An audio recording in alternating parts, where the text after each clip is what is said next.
There are truths we choose not to acknowledge, because acknowledging them would require us to accept that the world operates by rules we cannot comprehend. We tell ourselves that darkness is simply the absence of light, that silence is merely the lack of sound, that the ground beneath our feet is solid and inert. We are wrong. My name is Corey Hammond, and I am 28 years old. I work as an electrician in Southern California, spending my days threading wire through walls and ceilings, connecting circuits, making things work. It is honest, simple labor that keeps my hands busy and my mind occupied with problems that have solutions. I need that now. I need problems I can solve, because 12 years ago I encountered something that defied solution, something that shattered my understanding of what was possible and left me with the knowledge that we exist on a thin crust over depths we were never meant to explore. This is not a confession, because I have committed no crime. This is not a warning, because I do not know what could be done with such a warning. This is simply a record, written down because the alternative is to let it die with me. And perhaps someone, somewhere, will read this and recognize what I describe. Perhaps I am not alone in what I have seen. I was 17 years old in the summer of 2012, suspended in that peculiar state between childhood and whatever comes after, convinced of my own immortality in the way that only the young can be. My best friend was Tyler Reeves, a kid I had known since 6th grade, and together we had discovered what we believed to be the perfect expression of freedom. We called it night riding. Tyler came from money. Not wealthy in the ostentatious sense, but comfortable enough that his 16th birthday had brought him a Yamaha dirt bike, all gleaming chrome and aggressive lines, a machine that seemed to vibrate with potential even when standing still. I had something far less impressive, a battered Honda that I had purchased with 2 summers' worth of wages earned pushing a lawnmower through the scorched yards of our neighborhood. Our friends Danny and Owen had managed to acquire old ATVs, machines that wheezed and clattered but functioned well enough for our purposes. The legal places to ride these machines were neutered and pathetic, designated trails with speed limits that defeated the entire purpose, park rangers who seemed to take personal offense at the existence of joy. So we had begun to explore the wildlands, the forgotten places. Tyler would spend hours hunched over his laptop, scrolling through satellite imagery, searching for locations that existed in the gaps between human attention. Dry lake beds, abandoned quarries, stretches of Bureau of Land Management territory where no one ever went because there was nothing there worth going to. We would load our vehicles into Tyler's truck after sunset and drive out into the desert, into the vast, empty spaces where the stars emerged in their full multitude and the darkness was a physical thing that pressed against the light of our headlamps. We would ride until 2 or 3 in the morning, racing across terrain that belonged to no one, or perhaps belonged to things that had been there long before humans drew lines on maps and declared ownership. Was it illegal? Of course it was. Trespassing, operating vehicles without permits, noise violations, a catalog of minor crimes that we barely considered because we were 17, and the concept of consequence was purely theoretical. The desert at night was a kind of cathedral, and we were worshiping at its altar, drunk on speed and starlight and the cold wind that numbed our faces and made us feel magnificently, powerfully alive. There were 5 of us on the night everything changed. Tyler and I on our dirt bikes, Danny and Owen on their ATVs, and Tyler's girlfriend Keely, who rode on the back of his bike and never complained about the discomfort or the cold, or the way the dust got into everything. Keely was remarkable in her matter-of-factness. Raised on a ranch outside Barstow, more familiar with harsh country than most people become in their entire lives. She was practical and tough and unafraid, and Tyler was fortunate to have found her. Danny was the type of person who processed his thoughts verbally, a constant stream of observations and questions and commentary that became white noise after a while. Owen was his opposite, quiet and anxious, always anticipating catastrophe. We teased him about it, but when circumstances became serious, Owen was the one you wanted beside you, reliable, despite his perpetual nervousness. And then there was me. I have never been good at self-description. I was ordinary, I suppose. I liked riding, and I liked my friends, and I loved the way the desert felt at night, the way it seemed to breathe, the way it made you understand how small you were and how vast everything else was. It was a Friday in late July when it happened. The day had been mercilessly hot, the kind of heat that made the air shimmer and turned metal surfaces into weapons. But the desert cools quickly after sunset, and by 9 o'clock the temperature had become almost pleasant. Tyler had found a new location, a dry lake bed approximately 40 minutes from town, ringed by low rocky hills that showed up on satellite images as darker smudges against the pale earth. We loaded our equipment with the efficiency of practiced routine: dirt bikes, ATVs, a cooler of water and energy drinks, helmets and goggles and gloves. Danny controlled the music during the drive, subjecting us to dubstep that no one else could tolerate. Owen stared out the window in silence. Keely had her feet on the dashboard, directing Tyler to a destination he had already memorized. I remember the feeling I had during that drive: contentment, happiness, the simple pleasure of being young and having friends, and doing something I loved. I did not know then that this would be the last time I would ever feel that particular kind of uncomplicated joy. The last night I would move through the world without the knowledge of what existed in the spaces beneath. We arrived at the lake bed at 9:30. The sun had been down for over an hour, and the sky had deepened to that rich purple that precedes true darkness. Stars were beginning to emerge, scattered across the dome of the sky like shattered glass. We unloaded our vehicles and prepared ourselves, going through the familiar motions of checking equipment and securing gear. Tyler laid out the rules, the same rules he always recited before we rode. Stay inside of each other. If your vehicle fails, kill the engine and wait for help. If we see headlights that are not ours, scatter and regroup at the truck. Danny made a joke about Tyler being maternal. Tyler was not amused. He did not want to explain to someone's parents why their child had been arrested on federal land. Then we rode, and God, it was beautiful. The lake bed was perfectly flat, better than we had hoped, composed of packed dirt so hard it was almost like pavement. You could open the throttle completely and simply go, nothing in your path, nothing to worry about. The hills rose around us like the walls of an arena, black shapes cut from a blacker sky. The only sounds were our engines and the wind. We raced each other across that expanse, pulling stunts, seeing who could achieve the most height off the small ridges and bumps. Danny nearly crashed attempting a donut and spent 30 seconds spinning in uncontrolled circles while we laughed. Owen, despite being the nervous one, turned out to be skilled at wheelies, holding them for 100 yards without apparent effort. Around 10:30, I stopped to adjust my goggles. The strap had been cutting into the back of my head and I needed to loosen it. I killed my engine and sat there in the sudden quiet, enjoying the silence. That was when I felt it. The ground was vibrating. Not the residual buzz from the bike, not my body still humming from the ride. Something else, something beneath me. A low, rhythmic thrumming that traveled up through my feet, through my legs, settling in my chest like a second heartbeat. I looked around. The others were still riding, their headlights sweeping across the lake bed.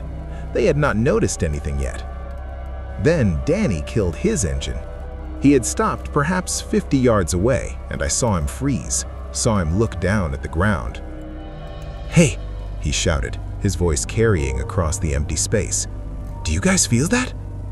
One by one, the others stopped. Tyler, Keely, Owen. The engines died. The headlights pointed in different directions, creating a chaotic geometry of light. And in the sudden quiet, we could all feel it. Something was moving beneath us. "What the hell is that?" Owen's voice had climbed higher than usual. "Underground base," Tyler said, but he did not sound convinced. "Military installation. They test things out here." "That's not a test," Keely said quietly. "That's something moving." She was right. The vibration was not constant. It had a rhythm, a pattern, like footsteps or a pulse. Like something walking or crawling or burrowing. And it was getting closer. I could feel it approaching, the pulses coming faster and stronger, originating from somewhere to the west. "Get back on the bikes," Tyler said. His voice had changed. I had never heard that particular tone from him before, that edge of urgency that cut through everything else. Now.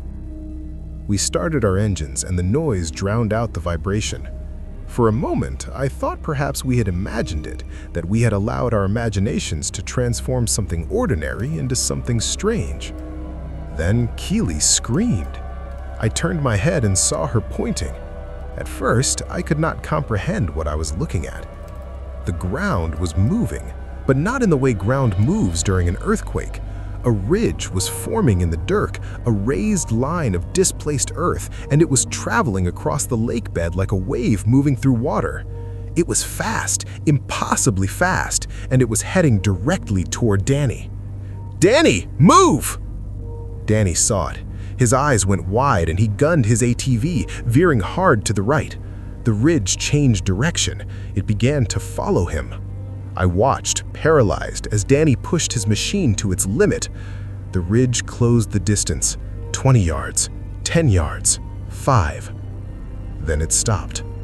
The wave froze in place, perhaps 10 feet from Danny's ATV. The vibration ceased. Everything went still. For approximately 3 seconds, nobody moved, nobody breathed. Then the ground collapsed. It did not happen where Danny was. It happened where the ridge had stopped, a section of earth about 6 feet wide simply falling in on itself, like a trapdoor opening onto nothing.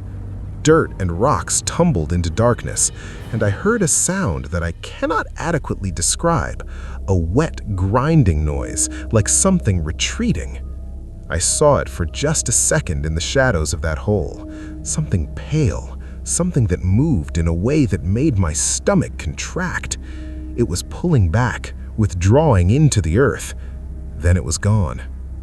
"What the hell?" Danny whispered. Then he shouted it. "What the hell was that?" "We're leaving," Tyler said. "Now, everybody move." We turned our vehicles toward where we had left the truck, and we rode fast, dangerously fast, fear overriding caution. We had covered perhaps a quarter mile when Owen's ATV died. The engine simply cut out, the lights going dark. We watched it coast to a halt. Owen was still on it, frantically pressing the start button, trying to resurrect the machine. "Owen!" I screamed. "Leave it!" He looked up at me. Then he looked down. The ground beneath his wheels was starting to vibrate. I do not know how he moved that fast. One moment he was sitting on the ATV, the next he was running at full speed toward Danny's vehicle. Danny reached out and grabbed him, hauling him onto the back of the ATV. Behind us, the ground opened up. I looked back and saw Owen's ATV drop into the earth. It simply disappeared, swallowed whole, the hole closing behind it like a mouth. And in the dust and darkness, just for a second, I saw something pale rise up. Something with segments, something completely wrong. Then we were racing across the lake bed with no destination in mind except away from whatever was hunting us beneath the ground. We rode blind for a long time.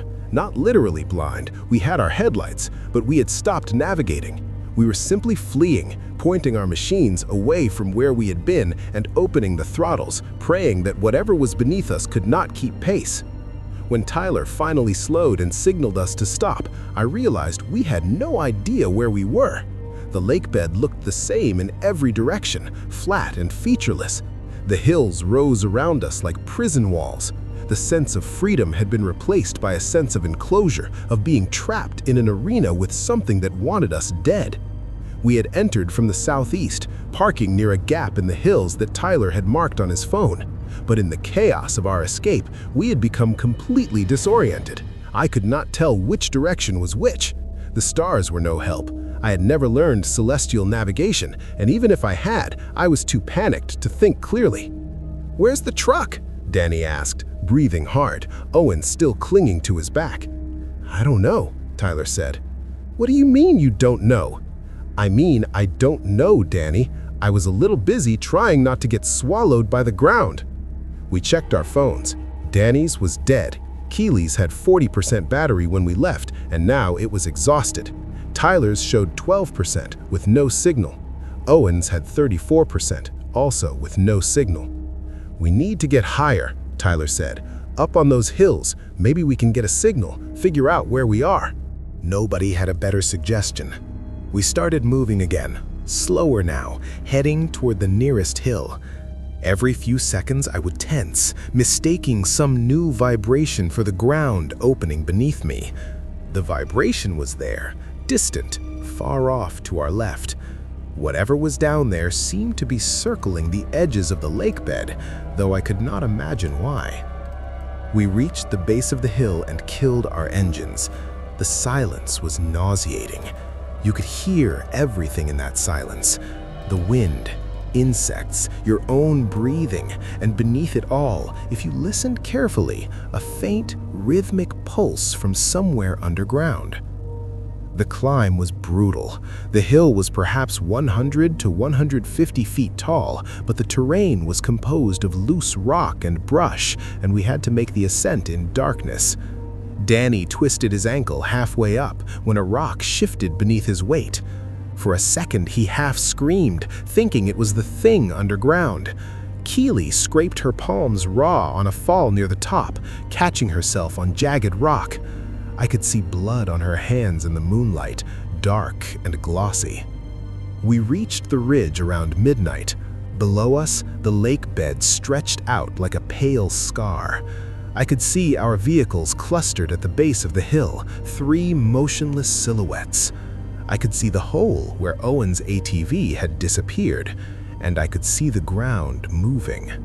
There were 3 of them now, 3 separate ridges crisscrossing the lake bed in long, sweeping arcs, moving like sharks circling prey, never getting too close to each other, but never straying too far from our abandoned vehicles. "Oh, Christ," Danny whispered. "There's more than one." "There's more than one of them," Owen said, his voice barely audible. Tyler pulled out his phone. The screen lit up his face, making him look pale and ghostly. "1 bar. Weak, but it's there." He tried calling his parents. Voicemail. Owen's parents. Same result. They were asleep. Phones probably in the kitchen where they always left them at night. "Call 911, Keely said. Owen took the phone and dialed. I could not hear the other end of the conversation, but I could hear his side, and that was enough to understand how it was going. "Hi. Yes, I need help. We're stranded in the desert." He gave the location as best he could. "We're on BLM land, a dry lake bed surrounded by hills." A pause. "No, we're not injured, not yet, but there's something out here, an animal. It's been stalking us." Another pause, longer this time. "I don't know what kind. It's big. It moves underground like like a really large snake maybe, but it's not a snake. It's been chasing us." I watched his face as the dispatcher asked questions he could not answer. "What does it look like?" "I don't know." "How big is it?" "Big enough to swallow an ATV." "Is it venomous?" "How would I know?" "She's giving me advice," Owen said, covering the phone. "For predatory animals, make noise, make yourself look big, don't run." Danny rolled his eyes. "Does she have advice for something that hunts from underground?" Owen returned to the dispatcher. "We're on a ridge overlooking the lake bed." "No, I don't know the exact coordinates. We drove about 40 minutes from..." He paused. Yes, we'll stay on the line." He stayed on the line. We sat there on the ridge, watching the things below circle our vehicles, listening to Owen murmur responses to questions that probably did not matter. The dispatcher was trying to help, doing everything according to protocol, but protocol did not have provisions for this. "They're sending someone, a unit, to search the area. She says we should stay where we are." "How long?" Tyler asked. "She doesn't know. They have to figure out where we are first. She says if we stay on the line..." His phone died mid-sentence. The screen went dark. Our last connection to the outside world. Severed. Owen stared at the dead phone, then slowly returned it to his pocket. We sat on the ridge until almost 2 in the morning, too tired and too frightened to speak. We watched the lake bed, watching those things circle, hoping to see headlights on the access road, a police cruiser, a search party, anything. Nothing came. Around 1:30, the ridges in the earth stopped moving. One by one, they went still, sinking back into the ground. The lake bed looked normal again, just flat, empty dirt under the stars. Maybe they left, Danny said. Maybe they're sleeping, Keely said. Do they sleep? Nobody knew. Tyler stood up. He had been sitting on a rock, staring at the desert, and something in his posture had changed. He looked like someone who had made a decision. We can't stay here. We have no water, no way to call for help, and no guarantee the police will find us. We need to start moving. Where? I asked. There's a tree line north of here. I saw it on the drive in. Woods, maybe a creek feeding them. And beyond the trees, there's a town. I saw the lights. How far? 3 miles, maybe a little more. 3 miles across open desert with those things somewhere beneath us. We'll never make it, Owen said. We might not make it if we stay here either. Tyler looked at each of us in turn. I'm not saying it's a good plan. I'm saying it's the only plan we have. We move fast, we stay together, and we hope whatever's down there is sleeping or hunting something else. Danny laughed, but it was not a laugh of amusement. It was the sound you make when you have run out of alternatives. All right, let's go get eaten in the woods instead of the desert. At least there'll be shade. We climbed down the far side of the hill, away from the lake bed. The ground here was harder, rockier, and I hoped that might make a difference, though I had no idea if it would. I knew nothing about those creatures, what they could burrow through, what would stop them. We walked single file, Tyler in front, then Keely, then Danny limping on his injured ankle, then Owen, then me bringing up the rear. We moved as quietly as we could, placing our feet carefully, trying not to create vibrations. The first mile passed without incident. The desert was still, windless. The moon had risen higher, casting everything in silver light. I could see the tree line ahead, and I began to think we might actually make it. Then, Danny stepped on the wrong patch of ground. It looked the same as everything else, hard-packed dirt with scattered rocks, but when Danny put his weight on it, his legs sank to the knee. Soft earth hidden beneath a thin crust. "Shit!" Danny said, and the ground started to vibrate. "Run!" I am not sure who shouted it. It might have been Tyler. It might have been me. It did not matter because we all ran. I have never moved like that in my life. My legs pumped like pistons, but my lungs could barely keep pace, burning within moments. I could feel the earth trembling beneath my feet with every step.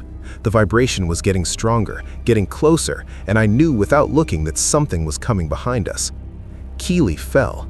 I saw her go down perhaps 20 feet ahead, her foot catching on a rock, her body hitting the ground hard. Tyler was there instantly, grabbing her arm, hauling her up. She was bleeding from a cut on her forehead, but she did not slow down. Owen tripped too. He went sprawling, and I grabbed at the back of his shirt, pulling him forward, keeping him on his feet. I could hear something behind us now, not just vibration, but movement, a massive force pushing earth aside, pushing up from below. I told myself over and over not to look back, because if I looked back, I would slow down, and if I slowed down, I would die. The tree line was 50 yards away, 40, 30. Then the ground behind me erupted. I felt dirt hit my back, felt the spray of rocks and soil, and I heard a sound unlike anything I had heard before, a moist, grinding roar that seemed to come from everywhere at once. 20 yards, 10. We hit the trees. I crashed through underbrush, branches whipping my face, roots grabbing at my feet. I did not stop. I kept running deeper into those woods until my legs gave out and I collapsed against a tree trunk, gasping for air. The others were there too. Tyler and Keely holding each other. Danny on his hands and knees, dry heaving. Owen flat on his back, staring up at the canopy, his chest heaving. Behind us, at the edge of the woods, the rumbling stopped. I turned and looked back. Through the trees, I could see the desert we had just crossed. The moonlight showed churned earth, a trail of destruction perhaps 10 feet wide leading right up to the tree line. But it stopped there. Whatever had been chasing us had not followed us into the woods. "It can't," Danny said, trying to catch his breath. "It can't come in here. The trees, the roots, it can't burrow through them. We're safe." "Oh my God," Keely said. She laughed, a high, shaky laugh. "We're safe." Tyler did not say anything. He was still staring at the edge of the woods, his expression unreadable. "Come on," he finally said. "The town's north of here. We need to keep moving." We got up. It took effort. My entire body felt wrung out, but we got up and started walking north, picking our way through the trees. It was harder to navigate in the woods, the moonlight filtering through the canopy in patches, but it was also quieter, calmer. The air smelled like pine and damp soil. For the first time in hours, I felt like I could breathe. We had been walking about 10 minutes when I heard something. Footsteps. Not ours. Something else. Something heavy, crashing through brush somewhere off to our left. I stopped. The others stopped too. "What is that?" Owen whispered. We listened. The footsteps were slow and uneven, not the steady gait of a walking animal, but like something stumbling, something that was not used to moving this way. "Maybe it's a deer," Danny said. "Or a bear." "That's no bear," Tyler said. The footsteps were getting closer, moving parallel to us, matching our pace. Whatever it was aware we were there. Then I saw it through a gap in the trees. Just for a second, a glimpse, but it was enough. Grayish white, pale, the color of something that had never seen sunlight. It was hunched over, approximately 7 feet tall if it stood upright. But it was not upright. It was struggling, its limbs bent in ways that looked wrong because they were designed for pushing, for burrowing, not for walking on the surface. Its body was segmented, reminding me of a worm, but thicker, fatter. Limbs sprouted from the segments, 4 that I could see, maybe more. They ended in something like hands, but the fingers were too long and curved inward like hooks. I did not see its face. It moved behind a tree and was gone. "Oh God," Keely said. "It came out of the ground. It can walk. It can follow us." I wanted to say she was wrong, that it had to be something else, but I had seen enough to know that would be a lie. The thing from the desert was now in the woods with us. We stood there in the dark, 5 terrified teenagers frozen between the trees, listening to the sound of something heavy moving through the woods perhaps 30 yards away. The footsteps had stopped, but I could hear other sounds. Cracking branches, rustling undergrowth, a wet, huffing noise that might have been breathing. "What do we do?" Owen's voice was barely audible. Tyler did not answer immediately. He watched in the direction where we had seen the thing, his jaw clenching repeatedly, his hands in fists. I had known Tyler since we were 11 years old, and this was the most fear I had ever seen on him. "We keep moving," he finally said. "North, toward the town. We move quietly, but we move fast, and we don't stop for anything." "It's between us and the town," Keely said. "Then we go around it." "And if there's more than one?"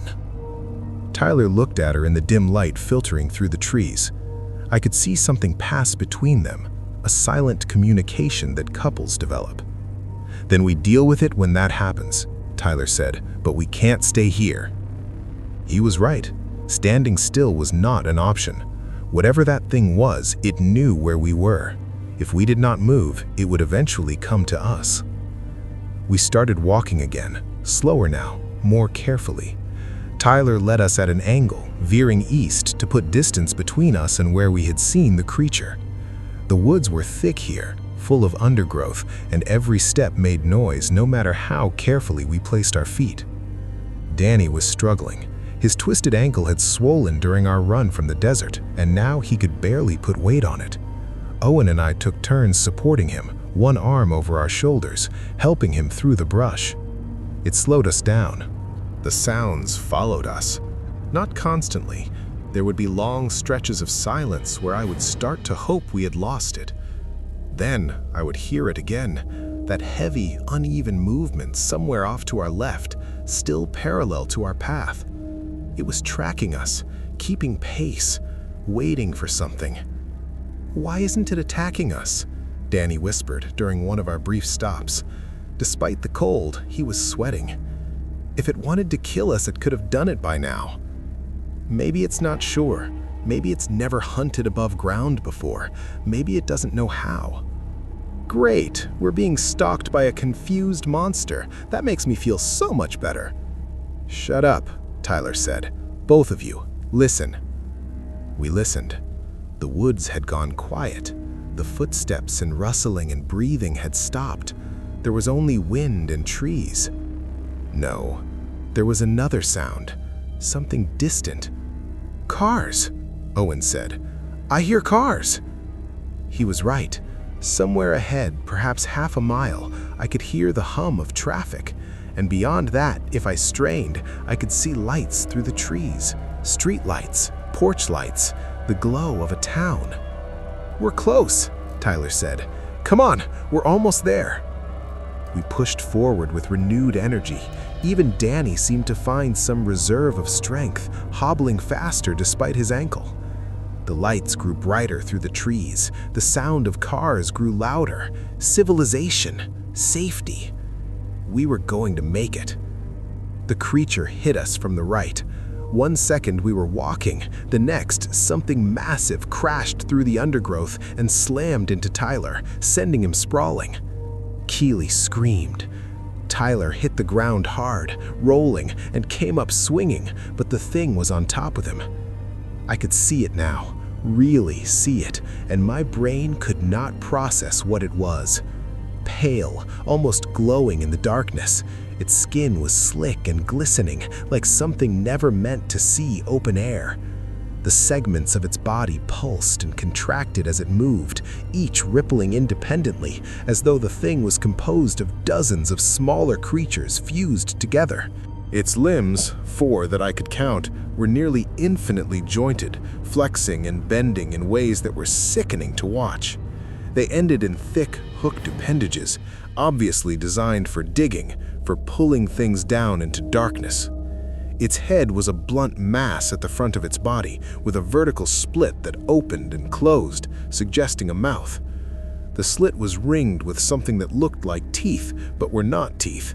They were moving, rasping plates, like what you would see on a lamprey, designed for grinding, for wearing away. That is what I saw in the half-second before Tyler kicked it in what I assumed was its head. His boot connected with a wet thud, and the thing recoiled. I do not think it was hurt. It looked more surprised. It pulled back, limbs scrambling for purchase on the forest floor. Then Tyler was up and running. "Go, go, go!" We ran. Danny's ankle did not matter anymore. The noise we made did not matter. We crashed through the woods like animals fleeing fire. The creature came after us. I could hear its heavy, uneven gait, faster now, more confident. It was learning. Every second it spent above ground, it was getting better at moving through this environment. Then Owen went down. I saw him pitch forward, arms windmilling. He hit the ground, and the creature was right there, on top of him. I did not think. I grabbed a branch off the ground, dead wood perhaps 3 feet long, and swung it at the thing with everything I had. The impact traveled up my arms. I felt the branch break and splinter.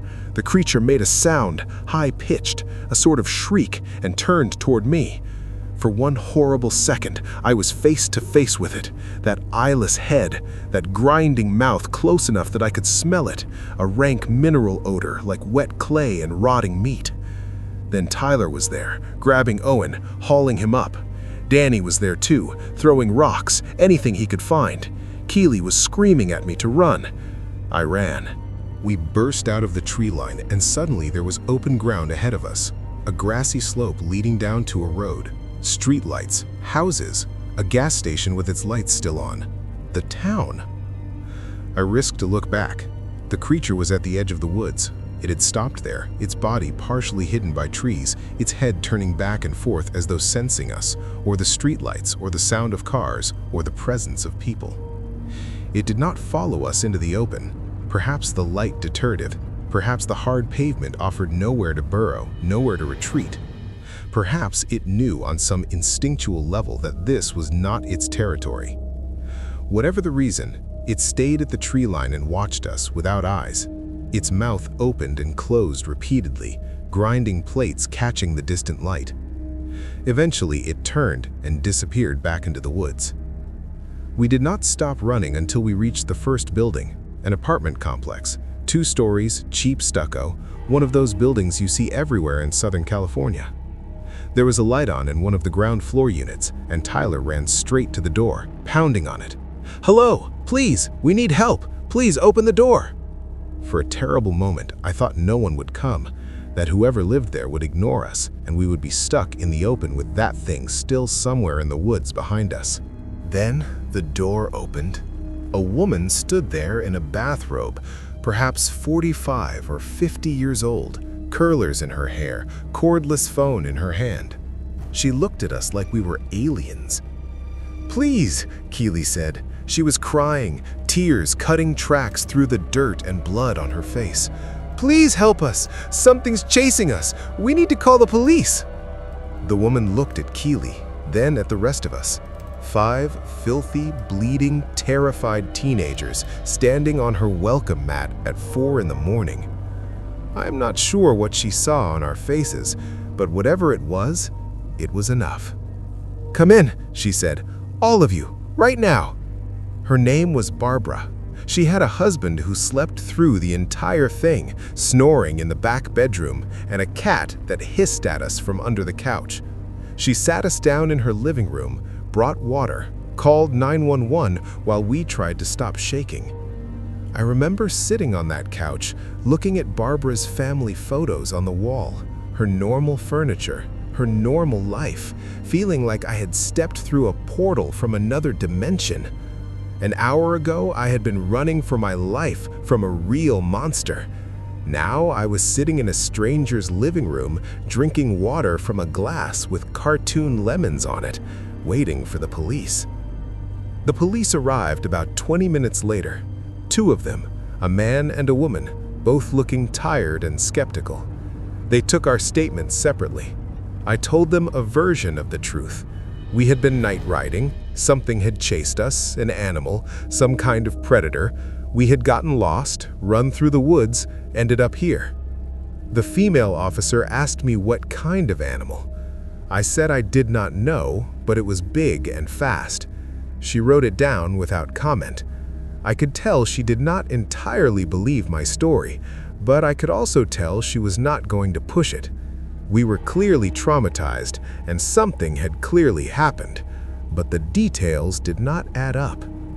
They drove us home, all of us piled into the back of a patrol car, squeezed together, too exhausted to care. It was almost 6 in the morning by the time they dropped me at my house. My parents were awake, waiting on the porch. My mother hugged me hard enough that I thought she might crack a rib. My father just stood there looking at me, relief and anger mixed together. I told them the story I had told the police, an animal attack. We got lost, we made it to town. They did not fully believe me, but they were too happy to have me home to press for details. I slept for 14 hours straight. The next day, a search was conducted. They found Tyler's truck where we had left it, at the gap in the hills near the lake bed. The dirt bikes were still there. The ATVs were recovered except for Owen's, which was never found. The official report said it had probably fallen into a sinkhole, not uncommon in that area. The holes in the lake bed were documented, 3 of them, subsidence events caused by underground erosion, possibly an old aquifer that had collapsed. A natural phenomenon, nothing unusual. No animal was found, no tracks, no evidence of anything out of the ordinary. Case closed. After a few months, my friends and I resumed our nighttime activities, but we never went back to that lake bed or anywhere near it. We found new places, different places, places we believed were safe. Then, a few months after that, something happened. I was driving home from work, a late shift, nearly midnight. I was on a stretch of highway that cuts through empty desert, nothing around for miles. My car started to vibrate. It was not the engine or the tires or the road. The entire car was shaking slightly, like I was driving over a series of small bumps, but deeper from beneath. The road I was on was smooth. I could see it in my headlights. Flat, perfect asphalt. I looked in my rearview mirror. Behind me, about 100 yards back, the ground was moving. A ridge of displaced earth traveling alongside the highway, keeping pace with my car. I floored it. I don't know how fast I went, 90, maybe 100, fast enough that the steering wheel shook in my hands. One wrong move would have sent me spinning off the road. The ridge kept pace for about 30 seconds, then it veered off, disappearing into the darkness. I did not slow down until I was back in the city. I did not stop trembling until I was parked in my driveway, sitting in my car with the engine off, trying to steady my breathing. I kept that incident to myself. By then, the events of that night had become distant enough that we could almost claim it had been a shared nightmare. If I told my friends about this, it would make it real again. So, I kept it private. That was 12 years ago. I have never forgotten that lake bed. When I was a child, I remember playing a game where you would run and jump on playground equipment and you could not touch the ground because the person who was it would get you. We called it Lava Monster, or sometimes Tremors after the movie. I do not play that game anymore. I am not good at climbing or running these days. But sometimes, late at night when I cannot sleep, I think about what is under the ground. I think about those things moving through the earth beneath our feet, beneath our houses and our roads and our cities. I think about how thin the crust really is, how fragile our sense of safety. And I wonder if they are still there, in that desert, in that lake bed. I wonder if they are in other places too, places where the ground is soft enough, places where the substrate allows them to move. I wonder if they are learning. I wonder if they are getting better at hunting us on the surface. And I wonder, sometimes, in those dark hours before dawn, if the ground beneath my bed is really as solid as it seems, or if it is just another thin crust waiting to collapse, waiting for something pale and segmented and wrong to come pushing up from below. I have tried to research what we encountered. I have spent hours searching for reports of similar incidents, similar creatures. There's nothing official. But if you know where to look, you occasionally find something that makes you pause. A construction crew in Arizona that abandoned a site after workers disappeared into sinkholes. A family camping in Nevada whose RV was found abandoned, the ground around it showing circular depressions 6 feet in diameter. A seismologist who published a paper about unusual underground vibrations that did not match known geological activity, then disappeared from academia entirely. These could all be coincidences. The world is full of mysteries with mundane explanations. But I know what I saw. I know what chased us. And I know it was not alone. Tyler went to college, and we lost touch. Danny became a mechanic and still lives in town. We exchanged pleasantries but never talk about that night. Owen joined the Marines, served in Afghanistan, came back different. He works security now. I ran into him at a bar once, and he said, "Do you still think about it?" I did not have to ask what he meant. "Every day," I said. He nodded. "Me too. At least with the Taliban, you could see them coming." Keely moved to Colorado, got married, had a child. I hope she has managed to forget, to rationalize it into something less terrifying. Because I cannot rationalize it. I have tried. Experimental military technology, undiscovered species, seismic activity combined with fear and imagination. None of them fit. None of them account for the intelligence I sensed in how those things hunted us. I work as an electrician, Sometimes, running wire through walls or crawling through basements, I think about the spaces between things, the gaps, the hollow places. And I think about the much larger spaces beneath us, the vast, unmapped networks below the surface. What might live there? What might have lived there longer than we have existed? My apartment is on the 3rd floor now, 3 stories of concrete and steel between me and the ground. On bad nights, I lie awake and feel phantom vibrations through the floor. I tell myself it is the building settling, the subway running beneath the city, my imagination. I tell myself these things, and I do not believe them. I do not write this to frighten you. I write it because it is true, and truth has value even when it is terrible. I write it because maybe someone else has encountered what we encountered. Someone else has felt that vibration, has seen the ground move in impossible ways, has glimpsed something pale pulling back into darkness.